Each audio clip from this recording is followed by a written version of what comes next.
Part when, रहस्यमयी किले का राज। गर्मी की छुट्टियों का समय था। गांव के हरे भरे खेतों, तालाबों और कच्ची गलियों में खेलने की मस्ती चल रही थी। लेकिन पांच दोस्त, अमित, दिनेश, नगीन, दुष्यंत और रोहित, बाकी बच्चों की तरह नहीं थे। उन्हें रोमांच पसंद था, रहस्य सुलझाने का शौक था। गांव के बीचों बीच एक बात अक्सर सुनी जाती थी, पहाड़ी के ऊपर बना पुराना किला। गांव के बुजुर्ग बताते थे, वहां एक राजघराने का खजाना छिपा है, लेकिन उसके रक्षक अदृश्य हैं। जो भी वहां गया, लौटकर नहीं आया। किला दशकों से वीरान पड़ा था। उसकी ऊंची दीवारें, टूटा हुआ दरवाजा और काले पत्थरों की बनावट दूर से ही डरावनी लगती थी।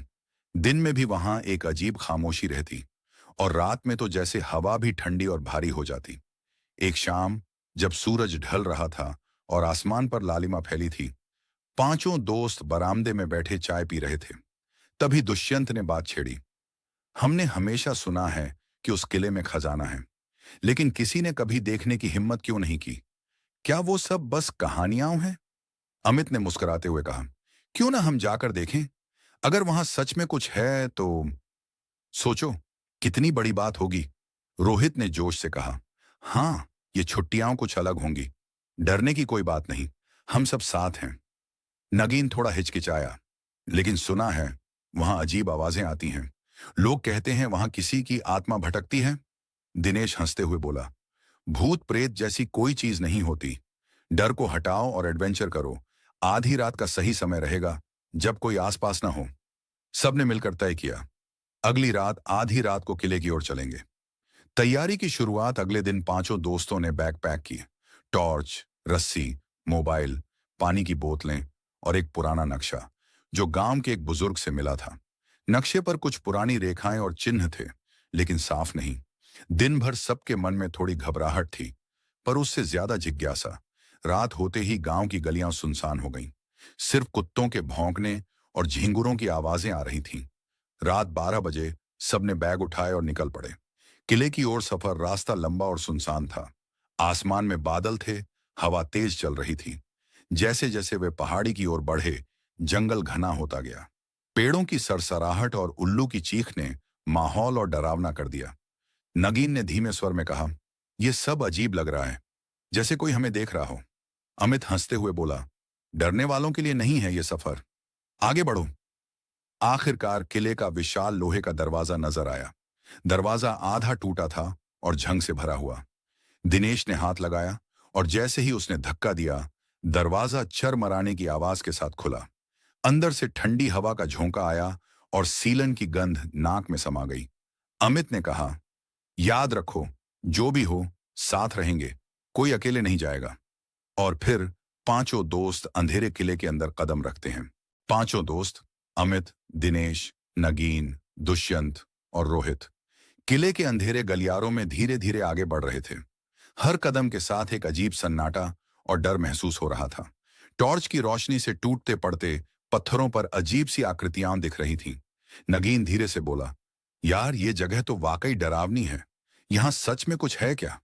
अमित ने आत्मविश्वास से जवाब दिया, हम सब यहां तक पहुंचे हैं तो अब पीछे नहीं हटेंगे।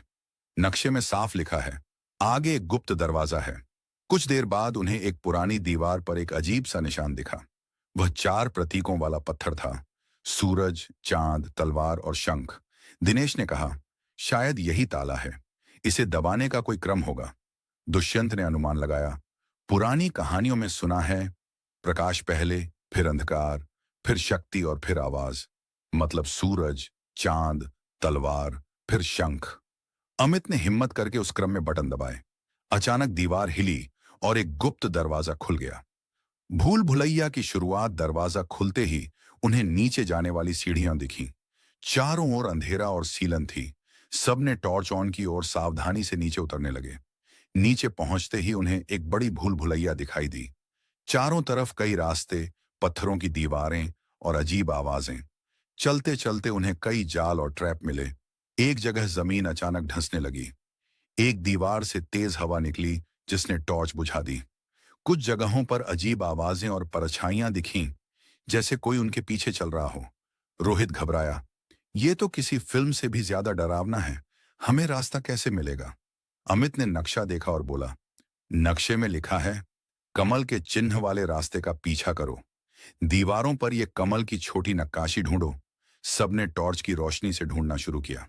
काफी खोज के बाद उन्हें दीवार पर कमल का छोटा निशान मिला। अंतिम मोड़ कमल वाले रास्ते पर चलते चलते वे भूल भुलैया के आखिरी हिस्से में पहुंचे। वहां हवा भारी हो रही थी और एक अजीब सी गंध आ रही थी। अचानक दीवार से आवाज आई, जो सच का तलाश करेगा उसे परीक्षा देनी होगी। सभी घबरा गए। तभी उनके सामने एक पत्थर की मूर्ति प्रकट हुई। उसकी आंखों में लाल चमक थी और उसने रास्ता रोक लिया। दुष्यंत ने डरते हुए कहा, शायद ये अगले चरण का रक्षक है। अब असली खेल शुरू होगा। पत्थर की मूर्ति के सामने पांचों दोस्त खड़े थे, अमित, दिनेश, नगीन, दुष्यंत और रोहित। मूर्ति की लाल आंखें टॉर्च की रोशनी में और ज्यादा भयानक लग रही थीं। अचानक मूर्ति के नीचे एक पत्थर की स्लैब हिली और उस पर चार प्रतीक उभरे, अग्नि, जल, वायु और पृथ्वी। आवाज गूंजी, सत्य का मार्ग उन्हीं के लिए खुलता है जो चार तत्वों की शक्ति को समझते हैं। गलती की तो यह किला तुम्हारा अंत होगा। अमित ने गहरी सांस ली। दोस्तों, यह अंतिम परीक्षा है। हमें दिमाग लगाना पड़ेगा। हर तत्व का कोई संकेत होगा। पहली परीक्षा। अग्नि सामने दीवार पर चार मशालें थीं। उनमें से केवल एक जलाई जा सकती थी। दिनेश ने गौर से देखा और कहा, मशालों के नीचे शब्द लिखे हैं, जहां रोशनी अंधकार को तोड़े। इसका मतलब हमें सबसे अंधेरे कोने वाली मशाल जलानी होगी। रोहित ने डरते डरते उस मशाल को जलाया। अचानक एक दीवार खिसकी और एक नया कमरा खुला। दूसरी परीक्षा। जल कमरे में चार तालाब थे, लेकिन एक में पानी बिल्कुल साफ था और बाकी तीन धुंधले। नगीन बोला, साफ पानी हमेशा सच का प्रतीक है। हमें इसमें कुछ करना होगा। अमित ने नक्शे के इशारे से उस पानी में पत्थर फेंका। अचानक पानी के नीचे से एक छोटा पुल बन गया। तीसरी परीक्षा। वायु पुल पार करने के बाद एक लंबा गलियारा आया जिसमें बहुत तेज हवा चल रही थी। दुष्यंत बोला, यह वायु की परीक्षा है। हमें संतुलन बनाकर चलना होगा, वरना गिरेंगे। सबने रस्सियों का सहारा लिया और धीरे धीरे गलियारे को पार किया। चौथी परीक्षा। पृथ्वी अंत में उन्हें एक भारी पत्थर का दरवाजा मिला जिस पर लिखा था, सिर्फ एकजुटता से धरती का ताला खुलेगा। पांचों दोस्तों ने मिलकर पत्थर को धक्का दिया। पहले वह हिला नहीं, लेकिन जैसे ही सभी ने एक साथ पूरी ताकत लगाई, दरवाजा खुल गया। खजाने का राज। दरवाजा खुलते ही उनकी आंखें चमक उठीं। अंदर सोने के सिक्कों, प्राचीन तलवारों और हीरों से भरा एक विशाल कमरा था। बीच में एक बड़ी लकड़ी की पेटी थी जिस पर लिखा था, यह संपत्ति उनका है जो दोस्ती की ताकत को समझते हैं। सबने मिलकर पेटी खोली। उसमें सिर्फ खजाना ही नहीं, बल्कि एक पुरानी किताब भी थी। किताब में लिखा था, कभी लालच में मत पड़ो। असली खजाना दोस्ती, विश्वास और हिम्मत है। जिसने यह सीखा वही विजेता है। पांचों ने खजाने का कुछ हिस्सा अपने पास रखा और बाकी को स्थानीय म्यूजियम को दान करने का वादा किया। वापसी और जीत किले से बाहर निकलते हुए सूरज की रोशनी में उनकी आंखों में गर्व था। दिनेश ने हंसते हुए कहा, यार, अगली बार कोई रोमांचक जगह ढूंढें तो पहले से बता देना। अमित ने मुस्कुराकर जवाब दिया, अब समझ आया, सबसे बड़ा खजाना हमारी दोस्ती है।